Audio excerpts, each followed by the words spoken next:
Awesome. Well, thank you for joining us. As I was telling you, some folks, we're just going to make this interactive as well. So we'll talk through that here in a little bit. But, enterprise architect, from insights from principal architects. Zig and I are both principal architects within our customer experience, and we'll talk about that in a minute. So as always, any of the Cisco Live, there is a space that was created. You can join that space, like any of the other sessions here at Cisco Live. Feel free if you leave here and you're like, oh, you know what? Let me ask that one more question that I forgot to ask these guys. Go ahead to the space. Zig and I will answer those, and we'll kind of move forward with that as we go forward. So we don't delete the space, just so you know. So it does say the time on here, but we don't delete the space. It's there. So feel free to ask the questions, ask questions even after the 27th. Okay. Awesome. So a little introduction about myself. I'm Dave Lucas. As I mentioned, I'm a principal architect here at Cisco. I'm in our GS CX Americas, so I'm out of the America. I'm based in the Boston area. I've been doing this for 25. I think I was actually on the lower side. I might have been in here, the tech world, in the 30 years maybe now. So been around. I came from a partner. Went to Cisco. I've been at Cisco for 16 years now, and doing multiple verticals from retail to healthcare, financials. So cover a wide variety of different verticals within our enterprise. Just recently picked up a cruise line as well, so now I got some cruise line experiences now. So definitely bring a variety of different concepts here. I'm a Cisco Live distinguished speaker as well, and I own a jet ski, soon to be another jet ski, because my daughter is turning 16. And you know what? She wants her own jet ski. So buying a second jet ski, they always say that you buy one jet ski, you're going to eventually buy another jet ski. So I'm a boater, jet ski person, and I love beer. However, this week I've been a little, you probably see me hobbling around. My foot's been acting up, so I actually have not been drinking much beer here. But if you do, I am an avid beer person. I know some folks from the America here. We got great beer in America. I'm sure I got some German folks. Who's from Germany here? Show of hands. Who's from Germany? You're probably going to argue about the beer, right? So don't ding me on that, okay? You can ding him on it. It's okay. All right, everyone. Good afternoon. I'm Zig Zigga. I'm also a principal architect at Cisco. I support the U.S. public sector organization. That's our secret squirrel customers, our federal customers, our Department of Defense customers. But I also support customers over here in the military side of things as well, in different countries in Europe. Something about me, just some background here. I've been doing this for about 22 years now. I've been at Cisco just about 10 years, so not as long as Dave, but pretty good, almost at a decade here. I'm a Cisco Live Distinguished Hall of Fame speaker. Been doing this for a bit. I definitely love doing this. It's a passion of mine. Just some guidance before I go to the rest of this. Feel free to ask your questions today. Dave and I live and breathe this stuff, but we're here because it's your time. You can use this time as best as you can and ask your questions. We will do everything we can to answer all those questions you have today, okay? A little bit more important here. I'm a published author, so anyone that's on the certification side of things, I am part of the CCDE team, so the Cisco Certified Design Expert team, and I wrote the official certification guide for that book. So anyone that wants to go down that path, you can see me, ask questions. I'm all in on that certification. And then, who loves video games? Show of hands. Yeah, I'm a big video gamer. So I love video games. It's just a passion of mine. My son's 13. We play a lot of video games together, and we just enjoy that a lot. And then soccer, let's be clear, it's the real football, people, right? Right? Real football. We put soccer on there for the U.S. folks, but I do love traditional football. It's what I love and watch a lot. Now, the one thing I don't have on the slide, and Dave mentioned is jet ski. Jet skis, I'm a motorcycle fan. I'm a motorcycle fan. All right. So I like motorcycles and riding them in the summer. It's just something I do. I currently have one. My girlfriend has two. I'm going to be buying another one as soon as the summer hits. So just so you get a little bit about me. Yeah, jet skis are just motorcycles on water. And it hurts more when you... Yeah, but you've got to go find water, dude. True. I don't have to find water. I just go take it right out of the garage. Yeah. Awesome. So... Thanks, Zig, for that. Yep. So, about end of last year, when these sessions were opening for us, Zig and I got together. We work together a lot. We do a lot with Cisco Live US. I've presented Melbourne. I've presented here. And we kind of said, hey, you know what? Let's put a session together for the Cisco U Theater. I personally had never done a Cisco U Theater here. So I'm like, yeah, let's go ahead and do it, right? Cream had reached out and said, yeah, we got some slots. And we kind of brainstormed and said, you know, let's kind of, instead of you all just sitting and listening to us talk about all this content, there's phenomenal content here, and it's been a long week for you all just to really listen into the content.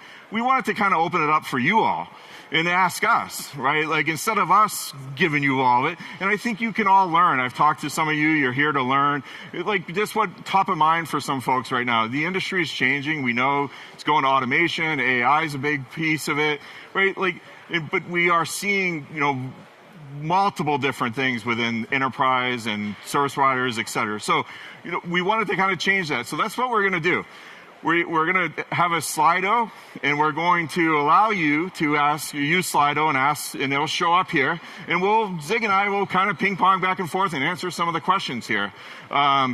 So with that, I'm going to go ahead and let the Slido fire up. If you grab your phone, if you all have used Slido, I assume, here at Cisco Live, you can go ahead and scan the little code, and then you'll be able to type in a question that you might have for us. While that's happening, let's do a little icebreaker. And I'm going to ask my colleague, my good friend Zig over here, and I say, hey, Zig, so, you know, I know you have a book. You said you're a Yes. published author. I know you have a book coming out around AI and security. Yes. So what are you seeing in, you know, the Secret Scroll customers that you might be able to share around AI infrastructure, et cetera? Any insight that some of our attendees might be able to learn from you? Oh, Dave's got to put me on the spot, everyone, all right? This is his job, right? So first off, we don't script any of this, team, all right? So he's asking these questions out of nowhere, and I gotta take a moment to think about it. But as I do that, when you're putting your questions in Slido, you can ask us about any topic, okay? So I want to make that clear. You can ask about certifications, technologies, solutions. You can ask about AI. You can ask about vertical information, right? We have a pretty broad and deep understanding of a lot of technologies and solutions and protocols. So feel free to ask your questions on any of those things, and we'll get to them. I won't give you the answers to the CCIE questions, though, so don't ask any of those, and I'm sure Zig won't give any of the CCDE questions, so those are off limits, but anything else is on yeah, we can't break NDA, right? That's the key. We can't break NDA.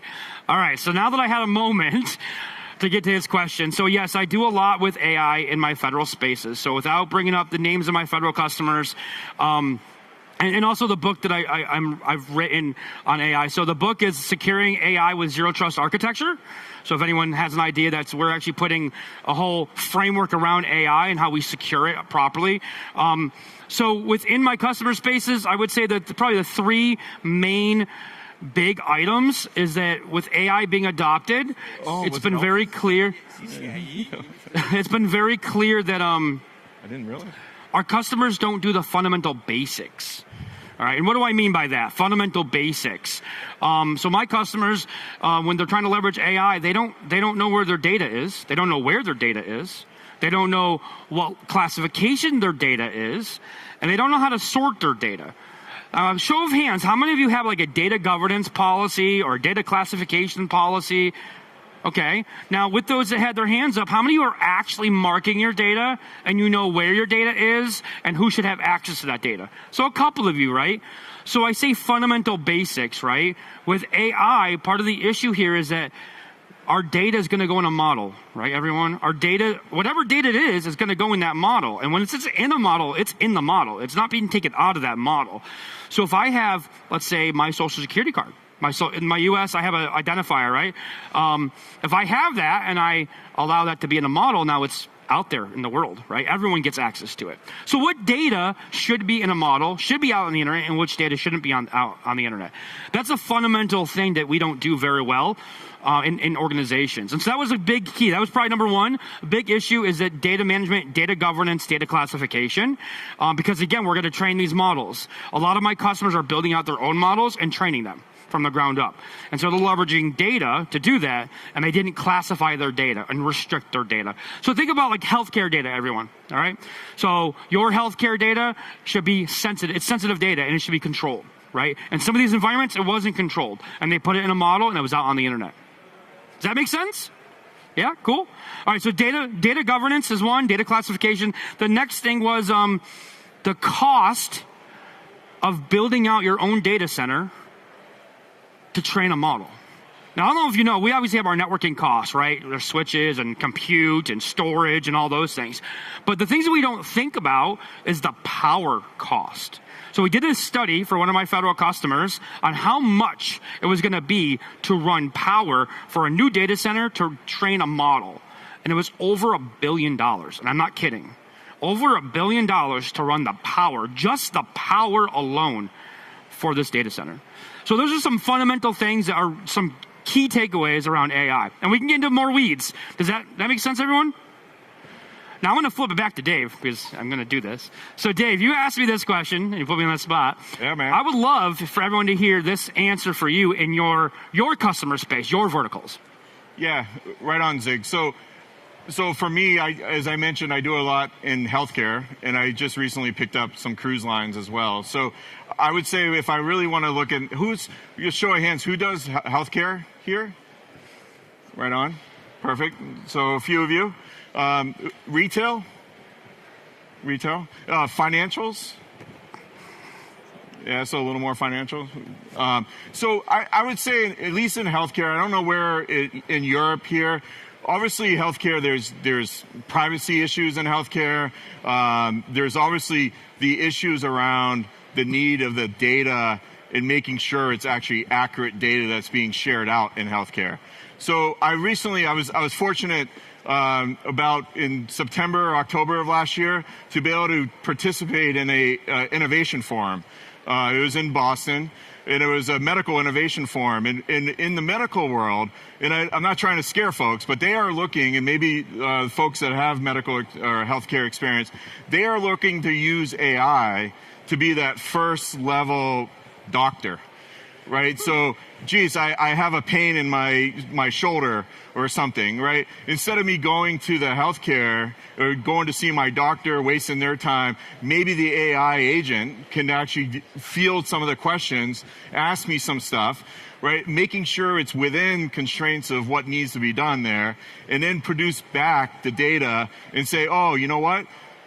Dave, you need to be prescribed XYZ and report back to us in a week and we'll reassess, instead of the doctor being in part of that. I don't know, is that something being looked at here in Europe? No? Yes? So they are really kind of driving a lot of that, and that's sort of where we're seeing AI in healthcare. The other big thing is in healthcare in the US, for example, research is huge, right? So you have this research component where they are trying to use that data to then be able to model that data and then build that. And we're actually, there's a gentleman walking around, I don't know if he's still here, we're actually working on an AI infrastructure for a healthcare customer right now, and that's exactly what they're looking to do, is to build out an AI infrastructure using GPUs from NVIDIA, et cetera, to kind of build out around a research pod and to continually build that research within the data center. So as Zig mentioned, you need the power, you need the cooling. We just announced the new switch here that is all liquid cooled now. And it's really cool. If you haven't seen it, it's over in the World of Solutions over there. But data centers and healthcare, we're not built for that. And I would argue in retail, we're not there yet. Retail, Chuck Robbins, if you listened to our earnings call last night, Chuck Robbins made a comment around in retail, they're adding AI into the apps now. So the big box stores are able to use AI within the app to determine, does this fit my room? Does it not fit my room, right? And we are seeing that trend move forward. Where's it going to go? Who knows, right? I think it's still to be determined a little bit, but I think over time we're going to start seeing this. But governance, security, the data, making sure the data's accurate and not, different is a big concern, at least in the healthcare world, retail, et cetera.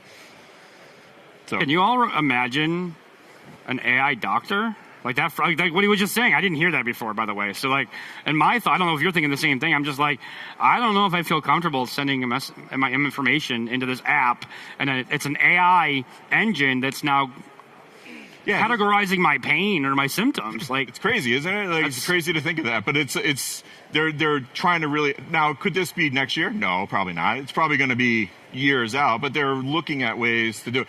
I'll give a funny joke. I know a couple folks are from the US here. AI, retail or fast food, pull into a Taco Bell. I don't know if anyone knows what Taco Bell is, if it's here in the... Oh, I got it. Show hands over here. Yeah. So pull into Taco Bell. What is the speaker? It's an AI agent. Ask me my order. No way. Yeah. No way. I didn't know that. That's insane. So they're definitely pushing the limits on this AI That's models. All right. Hey, thanks, man. That's a good answer. Well, Zig, looks like we got some questions here. Yeah, we do. Hey, I just curious, since we talked about AI, how many of you are doing anything with AI today? See of hands. Okay, I got a couple more questions, but we're gonna do questions back and forth the whole time. This is what we do. So those that are doing AI today, how many of you are actually working on training your own model? Okay, we got a couple. Wow. Now, those ones, the couple that are training their own model, is it on-prem or in the cloud? Cloud? Cloud. Okay. Cloud? Everyone cloud or some on-prem? Are you doing inference as well? On-prem? Okay, all right. That's awesome. Just curious, you know. That was for my own information. So on the on-prem stuff, have you built out an AI infrastructure, AI pod for that, or is it still up in a... That's right now in the design phase. Ah, okay. Gotcha. All right. Yeah, thanks, David. Actually, workloads are coming up. All right. Okay. All right, cool. And then in retail, like, are you doing here in Europe? Are they doing? How small? Small AI, but in the cloud, of course. But AI in cloud? Yes. Okay. Thank you, guys. Thanks for sharing. I appreciate it. It makes it a little more interactive. All right, so Dave, I know you're talking about these questions. Which question you want to answer first? Your take on investment protection and the rapid tech evolution of AI infra. So so who asked that question? So with just kind of asking a little clarification around that. So from an investment protection, is that meaning like us humans, or are you talking about? Your personal opinion, your stand as a company, especially you're providing AI infrastructure possibilities, and they're getting outdated within weeks. So. Yeah. That's the reality. It's the reality, right? I mean, we're constantly innovating. We're constantly announcing new stuff, right? Like I just said, we just announced the new switch here at Cisco Live Amsterdam. I think, you know, we have a great stance of, in my opinion, if you're built out an AI infrastructure of using Ethernet as the way to do that versus some of our other ways of doing that, right? So from an investment protection, I think if you continue using the Nexus data, like the Nexus switches and the data centers, it's a continuous investment of that, right? Now they can be reused, they can, et cetera, right? And it's not you learning a new technology either.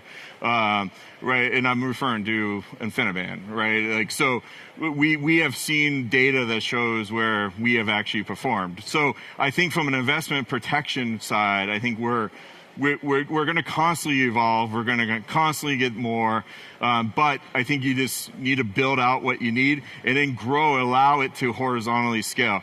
So one of our colleagues built out one of the AI infrastructures for a large hyperscaler, and I'm not going to say their name. And their whole premise was around that, right? Let's build pods, or they called them islands, and allowed it to grow horizontally as they need. And I talked about the healthcare research. What they're doing is, at least in the United States, the way research is done in the United States, sometimes if Zig owns a company, he's like, oh, I'll give Dave some money to grow out this research component. I don't know if it's done like that here in Europe, right? But with that, like, so you start seeing hodgepodge. You might see Cisco, you might see Arista, you might see Juniper or whatever, because it's whoever they bought. Mm-hmm. Well, within the design that Zig and I have worked on would be, we just kind of allow that to horizontally grow to do that investment side. Does that make sense? So I would just add one thing, and that makes perfect sense. I think it's on point. My only thing is AI is changing so quickly, and no one can keep up. So just keep that in mind, right? So like, I've been writing this book for 3 years, and we've had to rewrite it a number of times because AI is changing so quickly. Right? It's one of the fastest items. Like, it doesn't stay the same long. Things are just rapidly being developed and innovative. And so it's shifting the entire market. So just keep that in mind, team, all right? So like, it's not like cloud and it's not like a networking back in the day where things are static and it stays static for a very long time. It's very dynamic. One thing I don't know is how to clear the I didn't think about that one. And I don't want to skip ahead because I feel if I skip ahead, it's going to break. So we'll work through it and we'll get through it. Zig, what about got an opinion there? All right, so when you're working with other enterprise architects, such as data architects, application architects, what formal architecture tools do you use to describe your network solutions? What modeling tools work for you, your colleagues? So I'm a business architect, everyone. That's what I do at Cisco. I'm a business architect. I work with TOGAF and ITIL, and I create strategies for our customers, technical, business-aligned technical strategies that are like 5 to 7 years long, right? Give them a plan. Here's why they have this plan, how to be successful. So that question's kind of around that enterprise architect, business architecture side of things. So the formal tools that I use, we do have some internal tools that we use that we've developed, all right? So we have some tools that we've used that I'm hoping become public at some point, where we can show you how we're doing a lot of this architecture advisory type work, where we're automating a lot of it with AI now. Everything's AI, right? But you got an AI doctor. Yeah, come on now. But so a lot of what we do is everyone know what mind mapping is? Show of hands, who knows what mind mapping is? I wish I had a slide to show you what that is so everyone can get an idea, but I'll try to draw it in the air here if I can. So mind mapping is a way to taking notes. So you'd have like a center item and then you kind of build a tree. So think of like a tree system and you could add comments and keep adding things and you can organize your notes and structure things really easy in a mind map. So that's fundamentally one of the tools that we leverage to do architecture type work, where we will drag a lot of information into a mind map. We dump it into the mind map. I could ask you a million questions that are open-ended questions right now, and I would literally take notes live. And I would add it to this mind map. I would show the mind map to you, and then we can fundamentally get groupings of big bucket items that everyone in this room cares about. That's a tool, that's a process that we leverage when we're talking about enterprise architecture. I know Dave does it sometimes. I do it. We have other peers that do it. And I don't know what the rest of that question is, so I can't. Did it move? Yeah, it moved. That question was a big question. There's a lot of aspects of it. I'm not sure I answered the full question, but I want to make sure who had that question, if you don't mind. I know it's anonymous. All right. So did I answer the full question? Because I can't see it anymore. So I want to make sure. TOGAF and ITIL. Yep. All those. But yes.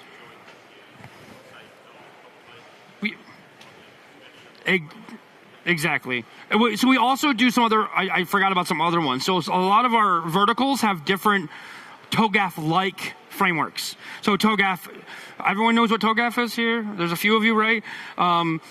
I forget the standard by the definition by it. It's not on the slide. The Open Group Architecture Framework, TOGAF. So it's a standard to do architecture advisory work, team. Architecture, and it's really a great standard to follow.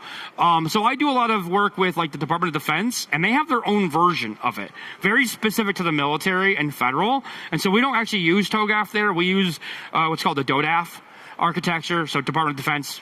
Architect, everyone's got a framework. I could make Zig's awesome framework, right? The fundamental thing is that it's following the same process in theory that you asked, right? Does that answer your question, sir? Awesome. Yeah, great job. Yeah, thanks. I got kudos, man. Yes. Yeah, I don't have anything to add to that one. He covered everything I wanted to add. I'll skip the security one because maybe we'll get back to Zig might have a thought on that.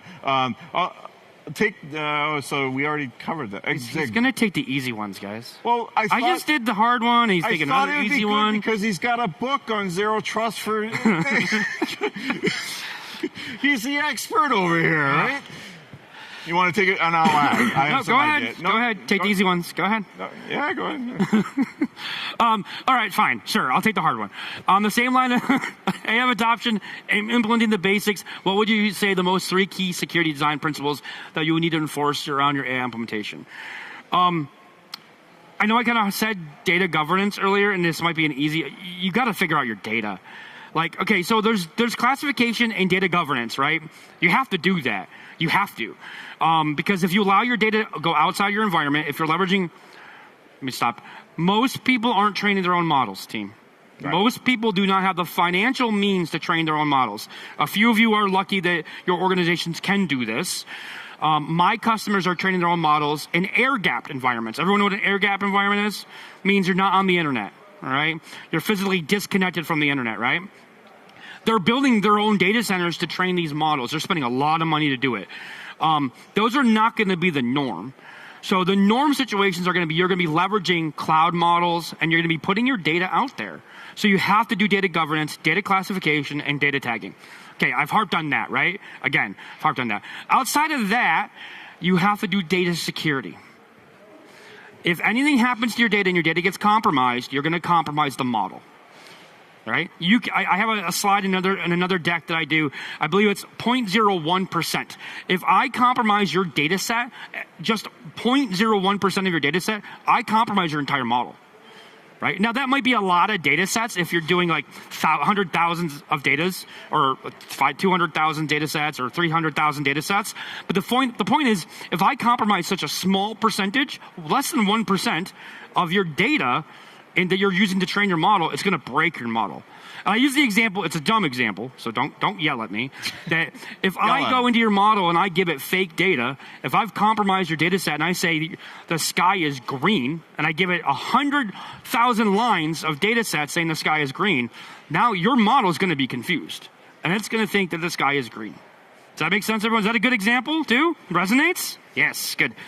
All right, I did the hard one. Yeah, so to add to that, so we've seen around in some of the AIs that I've worked with and in machine learning is similar to what Zig just said around the sky being green. Well, if I produce an animal to the model, and the model, and it's an elephant, well, it knows that it has 4 big legs, it's got a trunk, right? It's big, so it's going to say, well, it's an elephant. Well, if I throw it something that is a tiger, well, it's missing the trunk, but it still has 4 legs. The AI model still needs to know that that's not an elephant now, right? And it's a matter of that training of that, right? I would add from a security perspective around just knowing, from an infrastructure perspective, securing it from an infrastructure. We have solutions here at Cisco, as you probably all hear at Cisco Live here around, AI defense, Hypershield, et cetera, where we can secure that data within the environment so you know what's going in and what's coming out. So yes, the data governance side is a major piece because that's you're interacting with it, but also you don't want people to compromise that data from externally in being able to get to that data. So I would add that additional security mechanism in place around the infrastructure piece. Not saying put firewalls everywhere, because we all know these are huge data sets, huge amount of data, and a firewall would struggle at times to handle that. But there is other ways that we can accomplish that at line rate to do some of that. All right. You actually helped with the hard one. I appreciate that. Yes. Excuse me, I'm still a little sick, everyone, so I apologize on the coughing. All right, so let's look at the next one. Once we have a mature CI/CD automation framework for our infrastructure, what do we do with our junior engineers? Great question. And how do we help them learn the basics? They can't really contribute to playbooks without learning the protocols more deeply first. This is a fundamental conversation that a lot of us have had, especially, so Zig and I, our other job, in addition to being principal architects and doing what we do here at Cisco, we also help our certification friends here. And we help guide the certification program and where we're going with just in general the certification. As Zig mentioned, he does DE stuff, he does CCNP as well. I do a lot of the CCIE infrastructure side. So then this has been a conversation piece around, well, yes, we need to teach our engineers still OSPF, BGP, et cetera, because what happens if things do break or things do, yes, I sat in Zig's phenomenal session yesterday on CI/CD pipeline. And it does have workflows in place to detect and test things to make sure it works. But what if it still goes awry and we need that able to, if we don't have that, I'm a believer at this moment that we still need to teach people the basics in addition to learning automation as well. I think the industry is moving automation. It's moving fully there, and we're hearing that at Cisco Live. You know, as I mentioned, Zig had a great session yesterday on it. But I also think we still need the fundamental understandings of OSPF, BGP, et cetera, right? And I'm just picking on those two because those are the two that come to mind. But, you know, spanning tree is not going away anytime soon. Oh, man. Well, how many people still have spanning tree running in their network? Still have legacy networks out there, right? Yeah, so yeah. we're moving. I'm so sorry, everyone. We're moving to fabric, and we all want to move to fabric, and fabric-based technologies are the way to go. But we still, it takes time to get to that. It's not going to go away overnight. We were joking at dinner last night around frame relay. It took the CCIE program forever to remove frame relay from the program because we didn't have a way to really do anything, right? I gotta ask, sorry Dave, I gotta interrupt and ask, how many of you know what frame relay is? just curious. I'm gonna date ourselves a little, but just curious. Sorry. I had to pull the class. That's the 30-year thing coming out of the frame relay side. Yeah, we were having a little fun at dinner last night around all these old technology, reminiscing about the good old days. The good old days. But so to go back to the question, I do feel that they still need to understand the basics. I'm not saying do they need to get CCIE level. I think my colleagues from the CCIE program would say yes, but I do feel automation is where we are going, and now we have the CCIE automation track, right? So we are evolving as a company and pushing people that way. We've embraced it, right? We've embraced it as a company. 100%. So I'm going to add, if that's okay, Dave. Can I add? I love when you add. Yeah, you do? Okay, cool. Just making sure. So I agree, right? We can't get rid of the basics. So our junior engineers need to know the basics of the theories, of the protocols, all the basic protocols, OSPF, if you're running EIGRP, BGP, ISIS, spanning tree. Yeah, we hate spanning tree, right? I despise spanning tree. If you didn't know that, I do. I love EIGRP if you didn't know that too. I love EIGRP. So we have to teach them the basics. They need to know the basics. They need to understand the protocols, the theories, how to troubleshoot the protocols when they break. But also at that same time, they need to understand what Git is. What is a GitLab server? What is a Git hub server? How to leverage Git? What is Git operations? What's a Git pull? What's a Git push? How do you commit changes in a Git repository? How do you pull down a repository? These are fundamental things that they need to start learning at that early level. I didn't learn when I was doing my CCNA 22 years ago. I wish I had. I wish it was something that was there. I use it today. I don't use it like a software developer today. And I'm not saying our junior engineers or even our senior engineers need to be software developers. That's not what I'm saying. If you had been in my session yesterday, like he said, we call it network as code, but it's not really as code. It's text tab formatted files. You have to understand the technology to fill these files out, and you're just pushing these files via a pipeline. So it's not, you have to understand the technology still. You do have to understand what CI/CD pipelines are. You do have to understand what like Git repositories are. And if you're using a automation engine like Terraform or Ansible, you got to understand it, right? You got to understand it, and you got to be able to leverage it. But other than that, you don't need to know how to do Python or any other programming language, unless you're writing that code yourself in the back end, which you don't need to. Because we have it. We have it, so. Did that answer that question? Yeah, I just want to piggyback one more thing. How many have deployed like fabric-based, like NDFC or software-defined access? So I just want to piggyback one more thing onto that is, like, let's take software-defined access or SDA. I did a bunch of Meet the Engineers before this today talking about this very topic in somewhat. And that is, yes, Catalyst Center will push the configs down and be extracted from the configuration side, or you're extracted, you just say, I want to configure this, and it pushes it down. But what happens if it breaks? You still got to go in and understand how to troubleshoot BGP, right? You still got to go, oh man, ISIS isn't coming up because the interface isn't doing blah, blah, blah. Like, you still need that basic understanding. And I would say, well, I think what we're saying here is you need that, and just help them move along to get that other information that they need, of the CI/CD, Git, etc. But you're not going to get any more people, right? Yeah, you're going to get Okay? less people. You're getting less people. I wanted to say that before I answered my question, and I forgot. I got distracted. But you're not getting more resources in most cases. So you as people in your organizations are being forced to do more with less. So it's not us embracing automation. You're being forced to embrace automation, right? You're going to be forced to do it if you're not already. Just a heads up, just so you know. Yeah. I mean, it'll take time. Yeah. We're still talking about spanning tree today in 2026, all right? So in 2050, we're going to be, Zig and I will be up here. Yep, Remember when we talked about CI/CD pipelines? Yeah. Oh, gosh. Somewhat kidding there, but. Yeah, you're not kidding, though. So we answered these. There's one down here, and I really don't know. You want to try to do it? I mean, I don't know how you do it. Here? So it does not show here.